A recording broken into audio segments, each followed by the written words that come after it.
Hi, everyone. Ron Premuroso and Phil Yaeger, the owner of Yaeger CPA Review. And this pep talk is for those of you who right now are getting ready to take another part of the exam and you just feel very nervous about taking that particular part. Okay, so we'd like to speak to you about how to get over that nervousness, how to feel as strong as possible and as prepared as possible as you get ready to take this next part. Being nervous, we understand very well. If you listen to one of our other videos, I explain how I was sitting with a candidate taking the exam a long time ago, and he was breaking pencils at my desk, okay, where I was working with him. So he was obviously, Phil, very nervous. But Phil and I'd like to give you a little pep talk here and help you get over the hump, so to speak. So let's start with Phil Yaeger. Go ahead, Phil. Thank you, Ron. Being nervous is normal, especially when you have the fear of the unknown. If you've never taken the exam before, or even if you've taken it before, every time you go in, you're still nervous. All right. Is there anything wrong with that? No, you'll be nervous. And I promise you, though, once you get in there and you get into the exam itself, the nervousness will go away. All right. And you have to ask yourself this, first of all, why am I doing this? It's got to be a good reason. I want to get a better position. I want to give myself greater marketability. Ask it. That should be your goal. Why are you doing it? And also, and I don't mean to be negative, what is the worst case that can happen? Okay. You don't pass. You go in and do it again. All right. Hey, if you don't pass, all right, you're not signing a document that says if I don't pass, all right, the AICPA can take my house, my car, and my children. No, just kidding. No, that was a joke. All right. So, no, seriously, what's the worst thing that can happen? You don't pass. All right. Hey, when you do pass, your certificate is not going to say, hey, this dummy took the exam 6 times. All right. You know what it says? The same thing Ron and I have. We are certified public accountants. Ron, you can hope. Ron always shows his certificate. All right. Here it is. This is what we call our show and tell portion. Okay. All right. Now, Ron, all right, is a state of Florida CPA. Okay.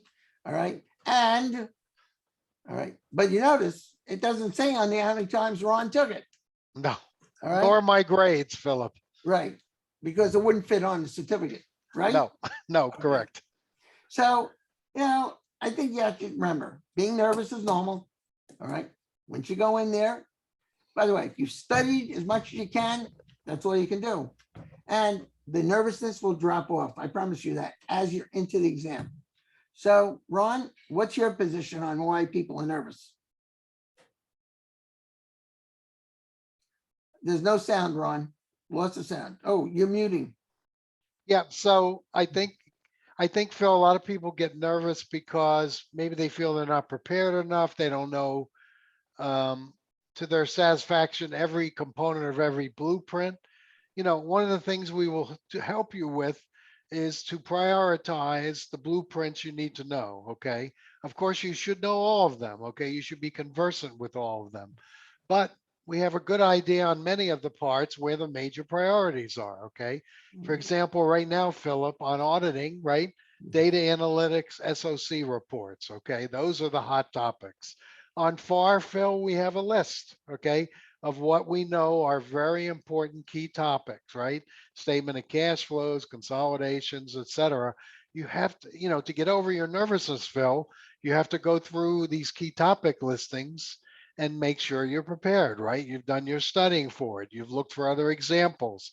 Google's a wonderful thing, right, Phil, to find more examples on certain topics where you might be a little bit nervous. So like Phil said, once you get in there, the nerves will go away. We also recommend, Phil, for example, on the simulations, right? When you open up the simulation packet, right, with 3 sims, one of the things we recommend is you look quickly at the 3 sims, if there's 3, and you say, okay, this one I feel the most comfortable with, okay? And if you use that approach, answer that first sim, get it done, right, as quickly as possible, it'll boost your confidence, it'll reduce your nervousness, and Phil, you will save time, right, for those other sims, which are going to be a bit more challenging. So, being nervous, Phil, is very normal. Okay. I'll never forget the Miami-Dade Convention Center, how many people I looked around when we were taking the exam, how many really truly looked nervous. Okay. So you just do your best, right, Phil? I mean, that's the bottom line. Over to Yeah. you, Phil. And no matter how much you study, you're never going to feel like you're totally prepared. Yes. All right. And go into the exam, all right, with a time budget of how much you're going to spend on each questions, the multiple choice, and also, all right, the task-based simulations. Yep. Because remember, you can't run out of time if you, all right, determine I can't spend more than this, this, and this, and it equals 4 hours. All right. You control the time. Remember that. All right. There may be a clock in front of you. You control the time because you set up a budget. I'm going to spend so many, we give that to you. We tell you how much time to spend on multiple choice, test-based simulations, but you have to go in there and remember that you can't spend more than a certain amount of minutes on each problem. You do as much of it as you can, and then you move on to the next one. All right. Don't leave problems blank. No. Right? Because you can get 100% right on one simulation, but if you don't do any of the other simulation at all, because you didn't ran out of time, all right, you may fail because they'll look at that and say, this guy didn't know anything about statement of cash flow. He left it blank. Don't do that. That's what I have to say. Ron, what do you have to say? Study hard. Okay. Be calm. You can do it, right? You've been through exams in the past, right? In your undergraduate and or your graduate programs, right? As you studied and got your diplomas or in process of getting your diplomas. Okay. So you can do it. Okay. Believe me, if Phil and I can do it, right, Phil, anybody can do it. So we wish all of you the best in your study. Take care, everyone. Good luck and study hard.